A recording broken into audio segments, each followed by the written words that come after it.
Assalamu alaikum, it's me Dr. Naseem Shirzad, and today I'm going to discuss with you all erectile dysfunction. But before going to understand the concept of erectile dysfunction, it's important to understand the neuronal pathway in the genitourinary system. We know there are two pathways, one is autonomic nervous system pathway and the other is the somatic pathway. The autonomic nervous system pathway consists of parasympathetic and that is sympathetic pathway. So we will discuss first these pathways.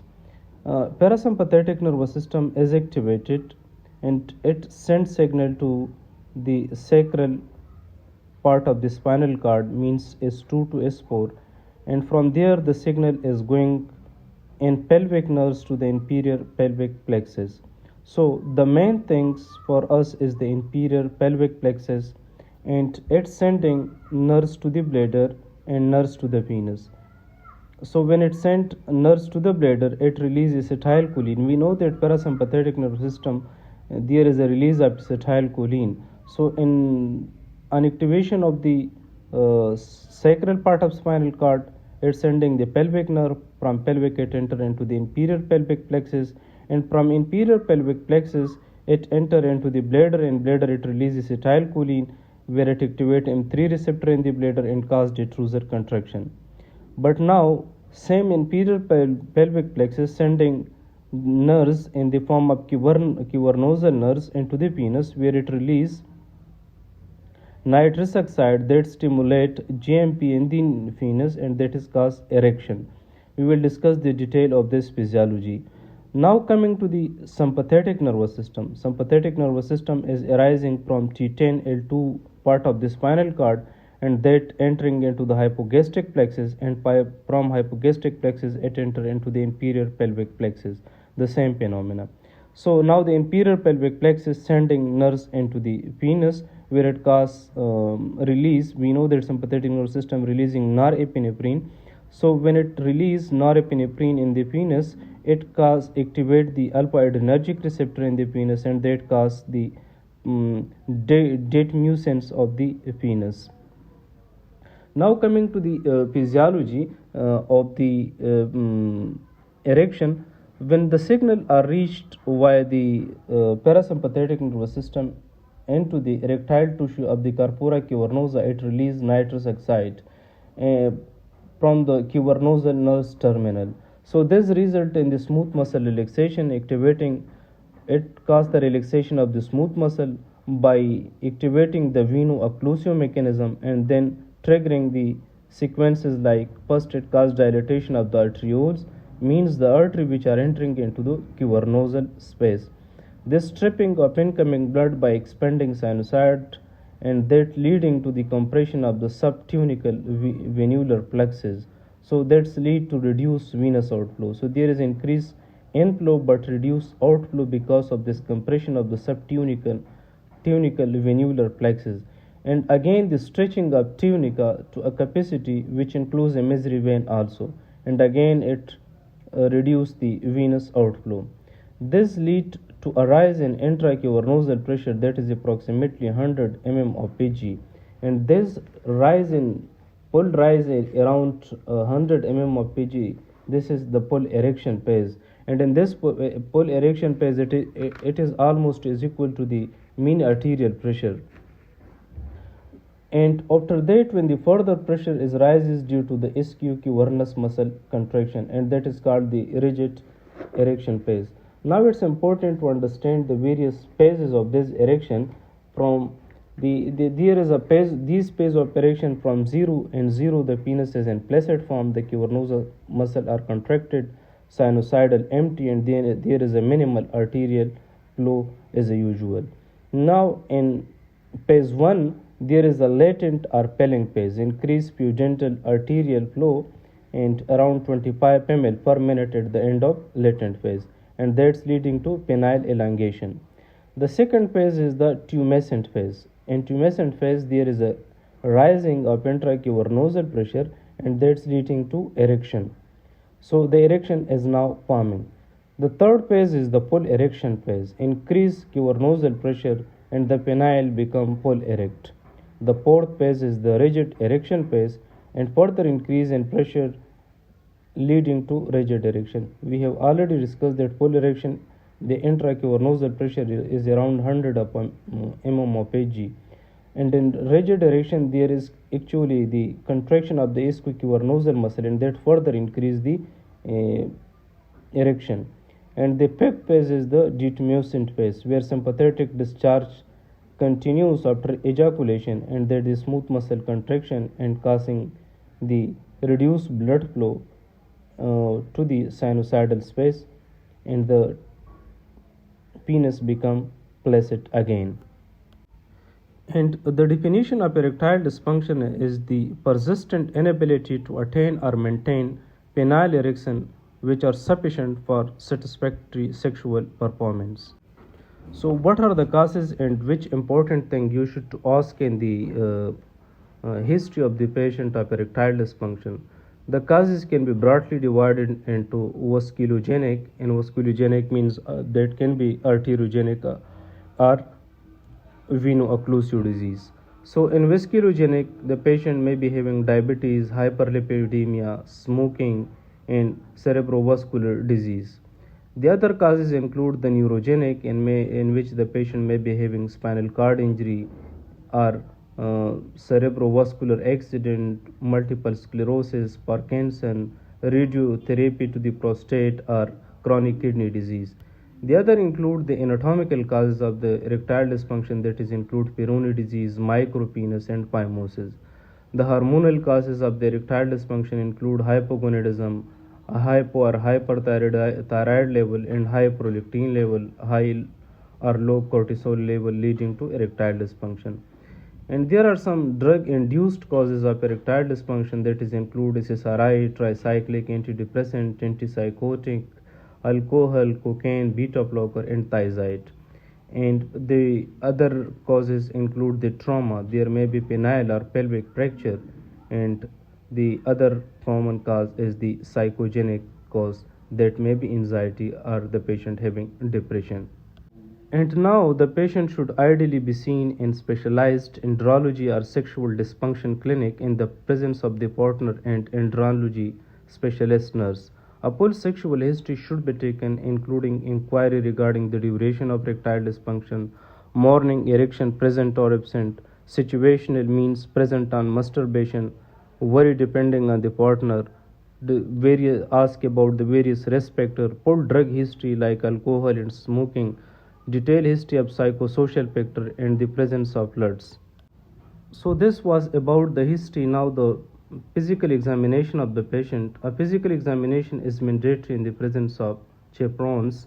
The following organ or system should be assessed properly: cardiovascular, like measure the BP of the patient, the heart rate of the patient, the BMI of the patient, and the waist circumference of the patient. Then go to examine the genitalia, the size of the penis, phimosis, any evidence of Peyronie disease.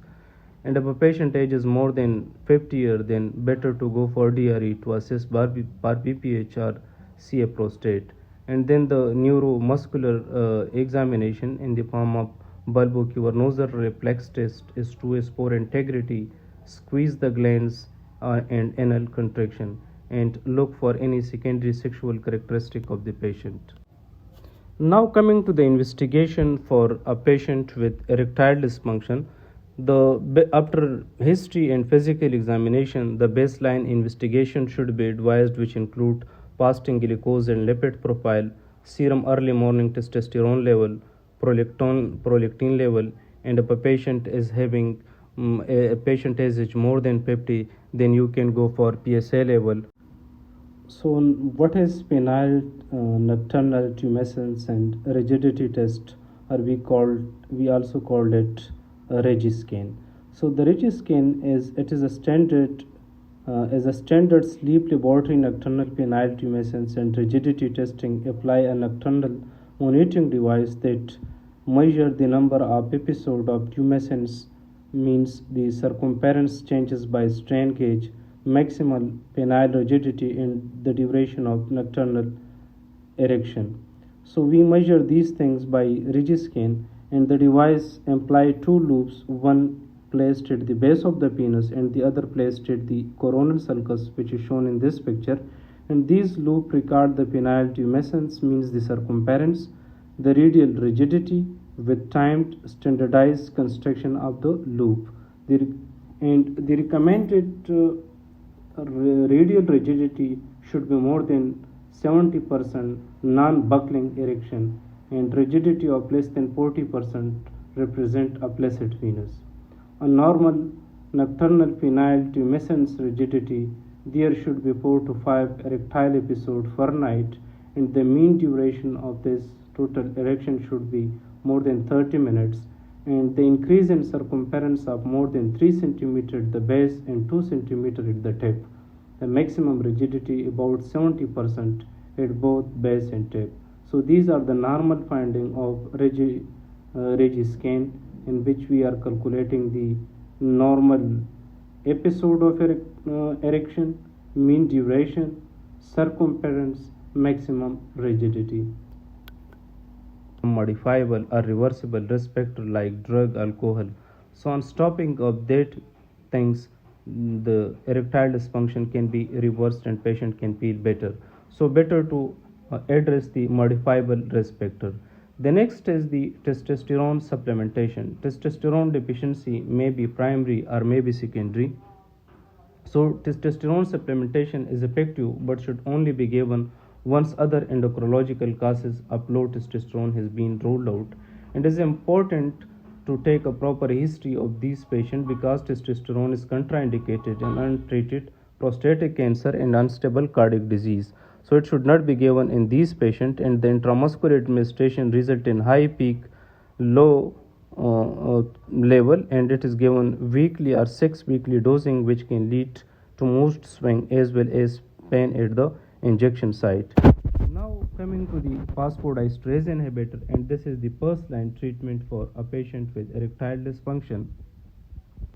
And there are important regarding the counseling for patient taking phosphodiesterase inhibitor, because the failure of the reason of failure of phosphodiesterase in these patients that they are not taking it properly.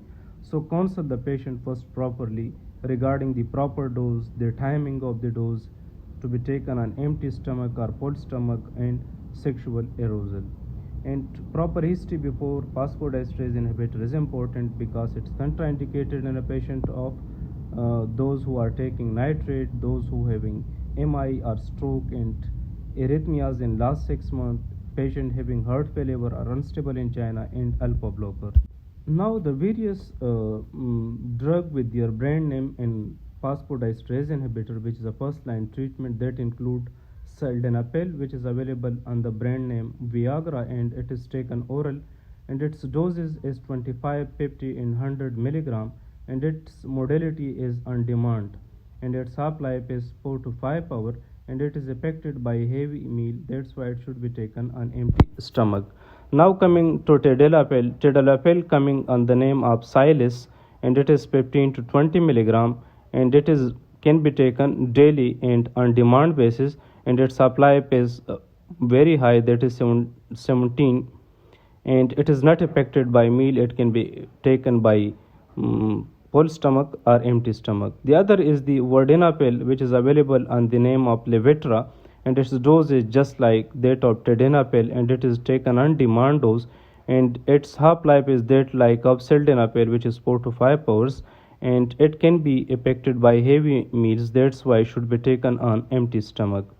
The medical failure should be confirmed only if the patient failed to respond after more than or equal to 6 trials of maximum dosage, and patient can be offered these medication like sildenafil and vardenafil 2 hours after meals and 30 minutes before activity. Now coming to the second line drug, and the second line include the vacuum erection device, and that is the alprostadil. So alprostadil and vacuum devices are the second line, and the alprostadil available in 3 form. It can be given intracavernosal, it can be given intraurethral, and it can be given topical. The other option is that of shockwave lithotripsy. And the third line medication, that is the penile prosthesis. The indication for penile prosthesis include the patient pale or unwilling or unable to consider first and second line treatment option, or the patient is having severe Peyronie disease, or the patient is having penile fibrosis, or the patient having penile trauma. So these are the indication, and there are various type of these penile prostheses. And now there is some available in combination, that is Trimix. Trimix is actually a combination of three drugs: alprostadol, papaverine, and pentolamine. These medication work in combination to increase blood flow to the penis, resulting in erection. And there is also available in Bimix and Trimix. Or Bimix and Trimix are similar. They both contain papaverine and pentolamine. To make Trimix, prostaglandin is added. Now, it's also important that how to treat venous leak. Penile occlusion ring with or without vacuum device. Penile implant can also be given to these venous leak patient. As we have said that penile Doppler ultrasound is important for erectile dysfunction, and its value is important. We are using 7.5 Hertz transducer for penile Doppler ultrasound, and the peak systolic velocity normal is more than 30 centimeter per second. And when there is a mild arterial deficiency, that is 25 to 30 centimeter per second, and when it is severe, that is more than 30 centimeter per second, less than 25 centimeter per second. And diastolic velocity normal, it is less than 3 centimeter per second. When there is a veno-occlusive disease, it is more than 3 centimeter per second with normal peak systolic velocity. And resistive index, or RI, normal it is more than 0.8 centimeter per second. When it is less than 0.8 centimeter per second, means the patient is having veno-occlusive disease. One of the important mechanisms to maintain a proper erection, that is the occlusion of the venous system. If the venous system is leaking, so the patient will not be having a proper erection. In order to confirm this veno-occlusive dysfunction, we performing two tests. One is cavernosometry and the other is cavernozography. The cavernosometry is actually the most sensitive test to detect the veno-occlusive dysfunction, but this cavernosometry will not tell us regarding the location of this venous leak. In order to localize the site of leak, we injecting the contrast into the corpora and taking AP and oblique picture of the penis, and that will exactly will show the location of the venous leak. Now how we are performing this? Actually we are putting two needles into the corpora. One needle is used to measure intracavernosal pressure, while the other needle is used to infuse heparinized saline. So there are two things. One is to maintain flow, and the other is to have a good intracavernosal pressure. Normally, if you want to maintain 150 mm of pitch G pressure in the cavernosal space, we need less than 3 to 5 ml of infusion of saline per minute. Now, if the 150 mm of Pg pressure maintenance need more than 3 to 5 ml per minute saline, it means there is some leak, because for 150 mm of Pg, the maintenance, the normal flow to maintain is more than 3 ml per minute, means there is some leak. The other important thing is the intracavernosal pressure. What happened? The flow rate required to maintain erection at intracavernosal pressure of more than 100 mmPg is normally less than 3 to 5 ml per minute, and the pressure decrease in 30 seconds from 150 mm of Pg is normally less than 45 mm of Pg. Now, if this pressure dropping from 150 mm of Pg, and normally it should be less than 50 mm of Pg in 30 seconds, but if this pressure in 30 seconds from 150 mm of Pg is more than 45 mm of Pg drop, it means there is some venous leak. So two things. Number first is the flow to maintain erection. The second is the intracavernosal pressure. If the pressure drop in 30 seconds is more than 45 mm of Pg, it means there is a leak. And the second, if for the maintenance of this 150 or 100 mm of Pg pressure, we need more than 3 to 5 ml of normal saline infusion, it means there is some venous leak. So this is confirmed that there is a venous leak, but cavernometry will not tell us that where there is leak. This just confirms that the venous leak is present on the basis of these maintenance of the flow and the maintenance of the intracavernosal pressure. Now to identify the site and location of this venous leak, we are injecting intracavernosal contrast and we are taking AP and oblique images, and that will show us the exact location of venous leak.